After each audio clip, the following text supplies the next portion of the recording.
Okay, there we go. Welcome everyone to the Solana Community Validator discussion, June 22nd, 2023. Agenda today. So we'll have the usual validator updates. Another reminder about Breakpoint and some of the validator specific programming there. There is a upcoming community-led validator call. It's tentatively scheduled for the 28th. Pretty sure that's going to be the date, but just I'll update you there. A little quick recap about the educational workshop that happened last week. And then finally, we'll kick it over to the Lava Network. They're going to be talking about decentralized RPC infrastructure that they're building and opportunities for operators to join the network. So let's get started. First of all, 1.14.19 is now recommended for Mainnet-beta.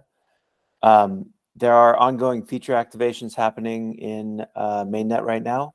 So the sort of new way of announcing those is through MB announcements. You'll see announcements about feature activations upcoming, what epoch they will be activated in, and what minimum version you need for that activation. So be sure to monitor that channel for all announcements.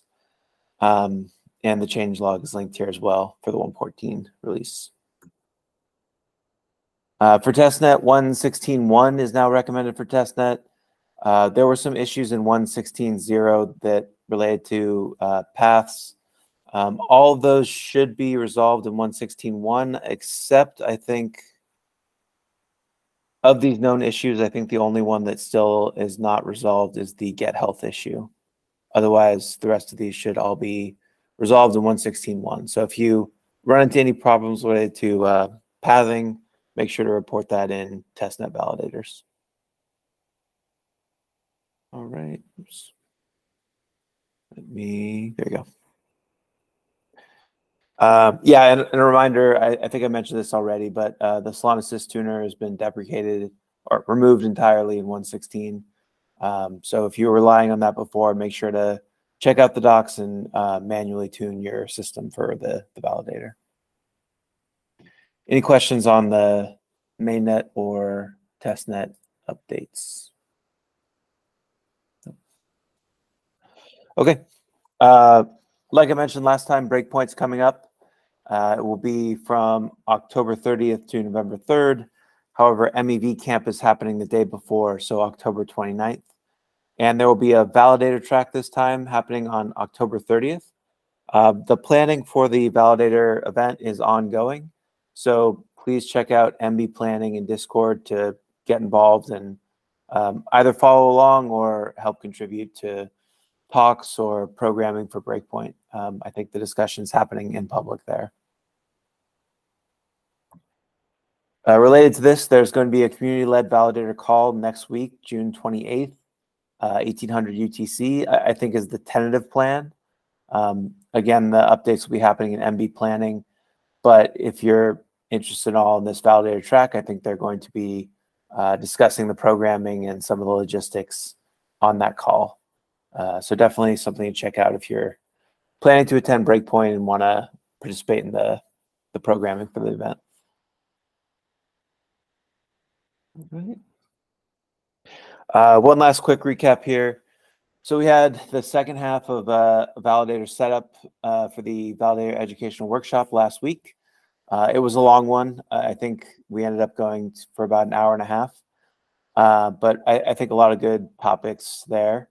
All the validator workshops should be on this YouTube playlist. And the plan is to do another educational workshop on the 19th, July 19th, same time, 1700 UTC. If anyone has suggestions for a topic, please let me know. I don't have a topic scheduled yet. If anybody wants to lead the next call, that would be great as well. So yeah, anyone looking to participate either in suggesting a topic or leading the call, let me know. But one way or another, July 19th, planning to do another educational workshop. Any questions, thoughts on this? Quiet group. All right. Well, that's all the updates I've got. So I'm going to kick it over to the Lava Network team, and they're going to talk about their distributed RPC infrastructure. So let me... Hi, Tim. Thank you very much. Hello, guys. I'm Omer. Excited to be talking to you. Let me share my deck, and we'll get started.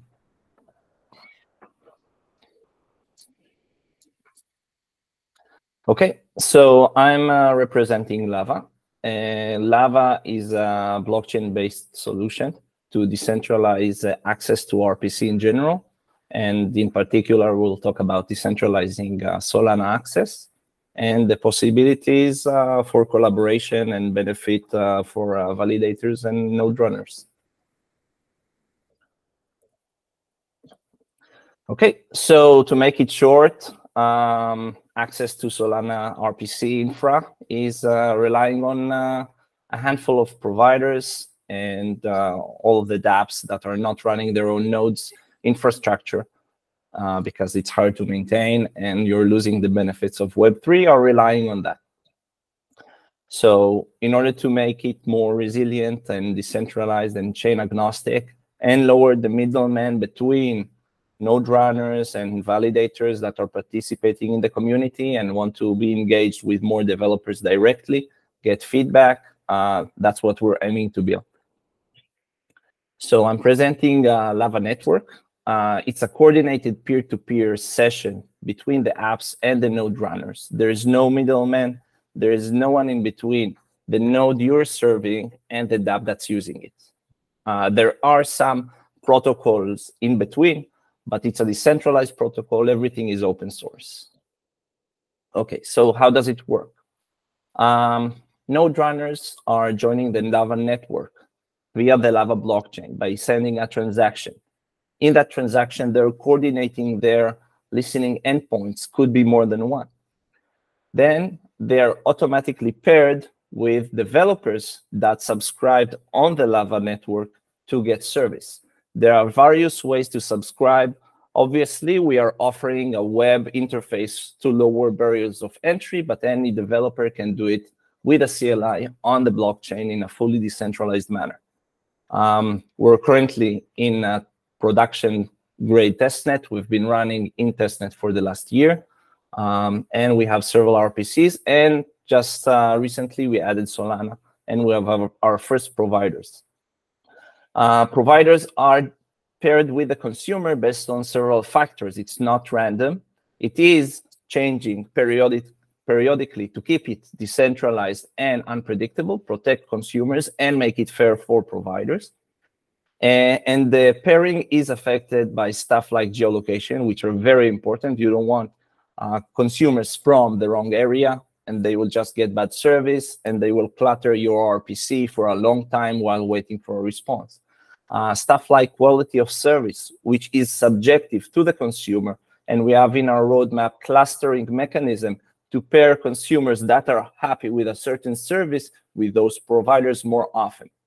And the dApps get service and they paying a subscription fee. We have built a decentralized SaaS with a subscription, with a fixed cost for consumers for simplicity, and that's creating a very good balance of cost to value. Providers are rewarded according to reward proofs and quality of service on latency, reliability, and accuracy. Latency is how fast responses were given to the consumer. Reliability is how accurate and precise the response without downtime. And accuracy means that the data itself was a legitimate data. Also, there is ranking for sync, showing that you give a block that's not too old, meaning you're caching too hard or you're way back and lost sync. This is all measured in order to give also providers feedback on their service, and they know where they can be improving themselves. Why would providers want to be improving themselves? Excellent providers are paired with more users. So it's an ecosystem that is improving upon itself and gives better and better service, utilizing the fact that Web3 is fully decentralized and we have multiple parties towards the same goal and incentive aligned. So how do node runners benefit from all of that? So we are calling you guys to join early on our testnet. It's a new distribution channel for you guys to expose yourselves, show some presence, and we have active providers that are getting tweets, showing a value usage, and in the future, it might give you eligibility for incentives program at Mainnet, which is subject to the independent DAO's approval and legal availability.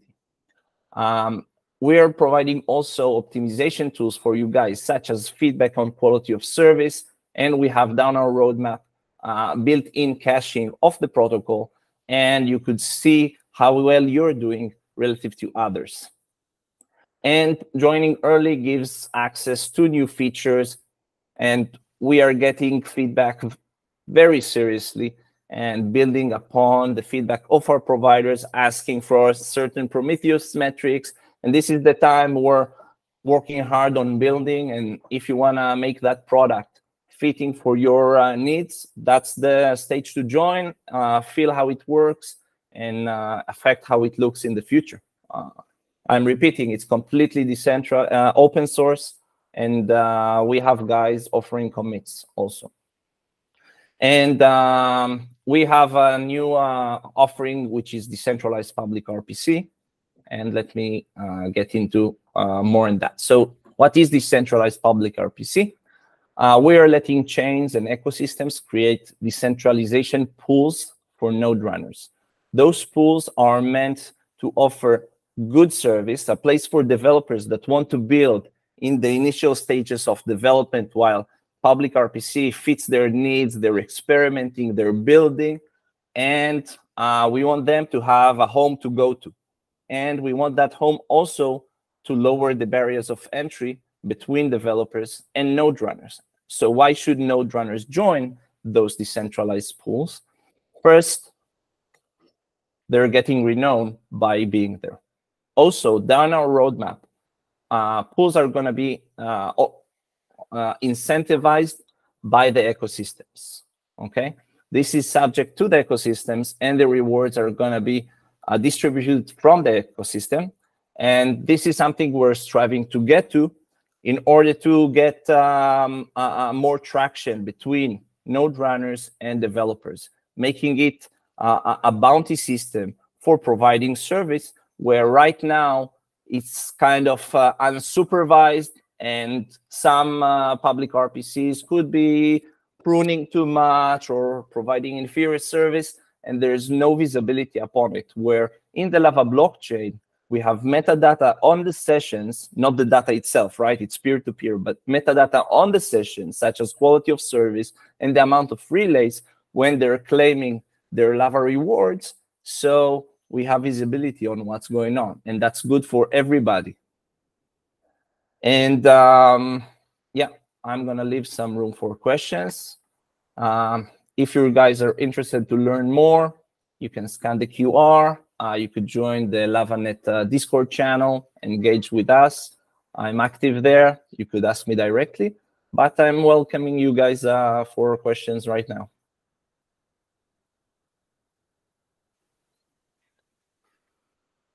Thank you. Any questions for the Lava team?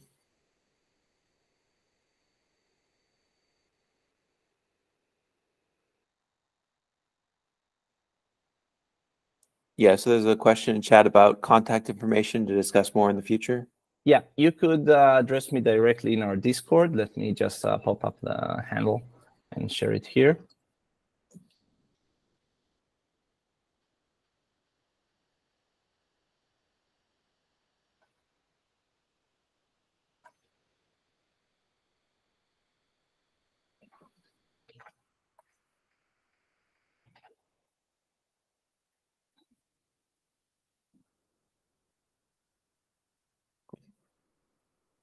Another thing that I thought was interesting when we chatted earlier was how you ensure security of the network, right? Yeah. To make sure that there's no malicious node runners. Can you talk a little bit about that? Yeah. So Lava protocol implements an accuracy protocol within our communication.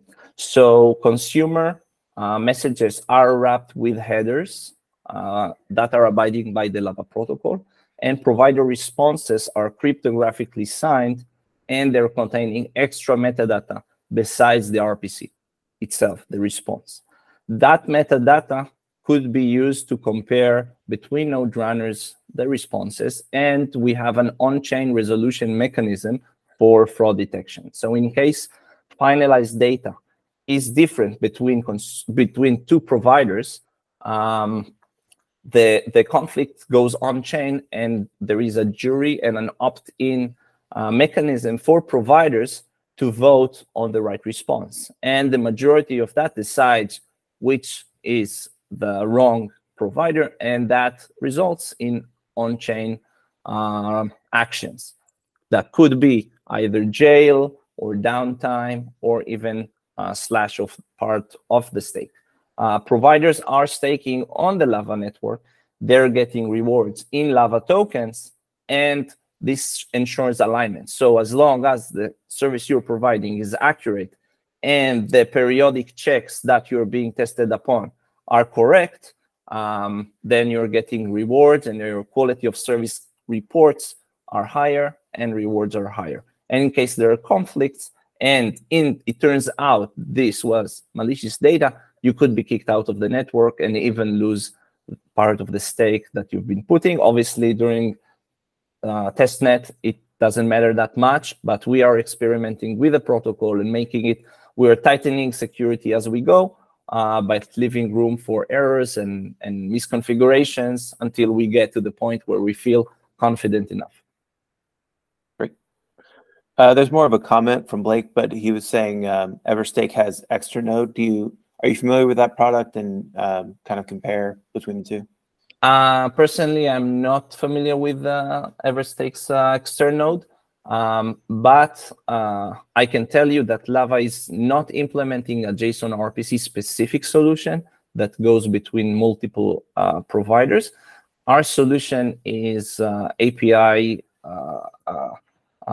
agnostic, and that API agnosticism, if I can say that, lets you create advanced APIs such as indexing with GraphQL, or even integrate multiple different chains at the same dApp that could be beneficial for, I don't know, bridging value or making smart trades across different chains. So Lava knows to communicate with multiple chains at the same time, and we're going for multi-chain concurrent access for consumers where they have access through their project to everything they need. Yeah, makes sense. Great. Any more questions for the team? No? All right. Well, thank you. If there are any other topics or questions people would like to bring up, we've got a little bit of time. If not, we can end early.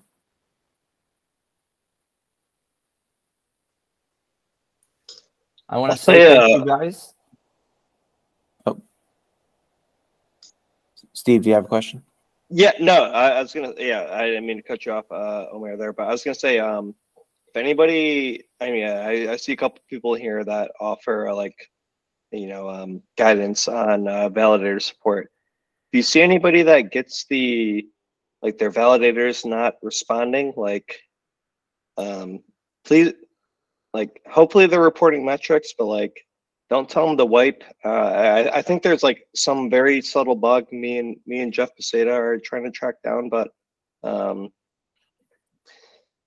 don't know. Well, I don't know. I guess tell it, if it happens to be in the middle of the night when the US people like me and Jeff are not on, ask them to save their logs and copy off their RockCV or whatever. But I think there's some very subtle bug that we're trying to track.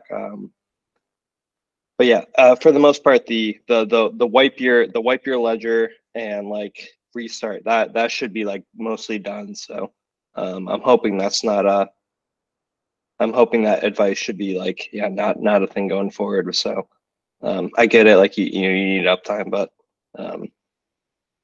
yeah, that one specifically, Jeff and I are banging our heads on. So we would appreciate any clues that we can get.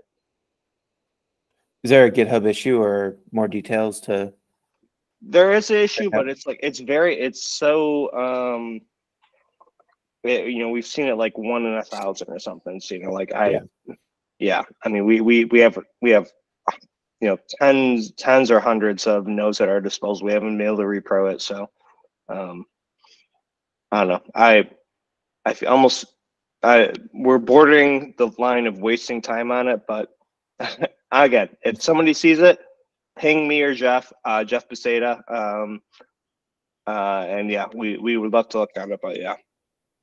Hopefully, like the advice of wiping your ledger, like don't do that anymore. Like, you know, that should be much worse than fetching a new snapshot, unless you're like, you know, 50K back. Just so I understand, it's when a node just gets stuck, you're saying? Like it's not progressing? Yeah, so anymore? this very specific one, yeah, I feel like it's a very intermittent bug, and it's like if you you unpack a snapshot and your node just gets like stuck on that snapshot slot. And I get that, like, it's, you know, maybe the reporting, it could be hard for, you know, operators, you know, unless you know, you really know what you're looking at, to know that you're stuck on that slot. But yeah, the bug we're hunting specifically is, yeah, like you unpack at slot X and you get stuck at slot X+1. And there's, for some reason, nodes, we've seen it, like, again, like 1 in like 1,000 where nodes were unable to repair at slot X+1. So Zan had one. He provided us some logs, but like, we just really couldn't figure it out. And we've been unable to repro, but in general, yeah, if people hit it, yeah, send us a ping or something, cause yeah, and hopefully people are reporting metrics, because we wanna figure these out. Okay. Thank you. Sorry for that 2-minute ramble. That's very useful. I think people are probably hesitant to ping you too, so it's good to hear the, you know, Tag me in the middle of the night. You. Yeah, I'm a night owl. So, you know, I'm US based, but tag me in the middle of the night. I'll respond in the morning if I don't. So if you have good logs to look at, I appreciate it. Cool. All right. Well, thank you to the Lava Network team. Thank you all for joining. Any final thoughts? Sound like you were saying something there, Omar, before we cut you off. Yeah, I want to appreciate you guys. Thank you so much. All right, great. Thank you. See you all in 2 weeks. Thanks.